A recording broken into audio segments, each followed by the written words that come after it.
अमावस्या का हिंदू धर्म में खास महत्व है। सोमवार को पड़ने की वजह से इस अमावस्या को सोमवती अमावस्या के नाम से जाना जाता है। इस दौरान पितरों की पूजा होती है। इस माह में सोमवती अमावस्या 30 दिसंबर 2024 दिन सोमवार को मनाई जा रही है। जो लोग इस दिन का उपवास रखते हैं और इसकी व्रत कथा की महिमा का गुणगान करते हैं उन्हें सौभाग्य का वरदान मिलता है। तो आइए यहाँ सोमवती अमावस्या व्रत कथा का पाठ करते हैं।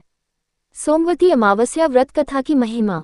एक समय की बात है, एक साहूकार था जिसकी एक बेटी और 7 बेटे थे। उनके सभी बेटों का विवाह हो चुका था, जबकि बेटी अविवाहित थी। इस बात से साहूकार और उसकी पत्नी बेहद परेशान थे।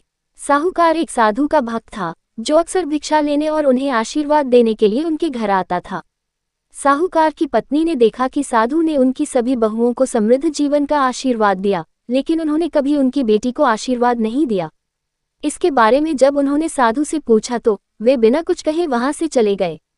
इससे साहूकार की पत्नी का शक और बढ़ गया। जो कुछ भी हो रहा था उससे चिंतित होकर उन्होंने अपने परिवार के एक पंडित से सलाह ली और अनुरोध किया कि वह उनकी बेटी की कुंडली पढ़े। जब पंडित ने कुंडली पढ़ी तो उसने बताया कि अगर उसकी बेटी का विवाह हुआ तो उसे अपना शेष जीवन विधवा के रूप में बिताना पड़ेगा।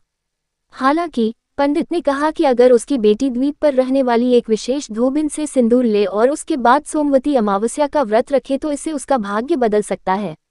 साहूकार की बेटी अपने एक भाई के साथ समुद्र तट की ओर चल पड़ी और समुद्र पार करने के तरीकों की तलाश करने लगी। उस दौरान उसने देखा कि वहां एक गिद्ध का घोंसला था, जहां पर कुछ गिद्ध रह रहे थे और एक सांप पेड़ पर चढ़ गया और मादा गिद्ध द्वारा दिए गए सभी अंडों को खा गया, जबकि अन्य गिद्ध भोजन की तलाश में थे। सांप के इस नियमित व्यवहार से गिद्ध का परिवार तबाह हो गया था। इसके बाद लड़की ने खतरे को देखा और सांप को मार डाला और गिद्धों को उस परेशानी से मुक्त कर दिया। इससे गिद्ध बहुत खुश हुए और समुद्र पार करने और द्वीप पर पहुंचने में उनकी सहायता की। जब साहूकार की बेटी आई तो उसने छिपकर धोबिन की सेवा की, जिससे धोबिन बहुत प्रसन्न हुई। एक बार जब धोबिन को उसके अच्छे काम के बारे में पता चला तो उसने उसे आशीर्वाद दिया, साथ ही अपने हाथों से सिंदूर देकर उसकी खुशहाली की कामना की और भविष्य में उसके सुखमय और समृद्ध विवाह का आश्वासन दिया। इसके बाद साहूकार की बेटी ने सोमवती अमावस्या का व्रत किया और विवाह करके सुखी जीवन व्यतीत किया।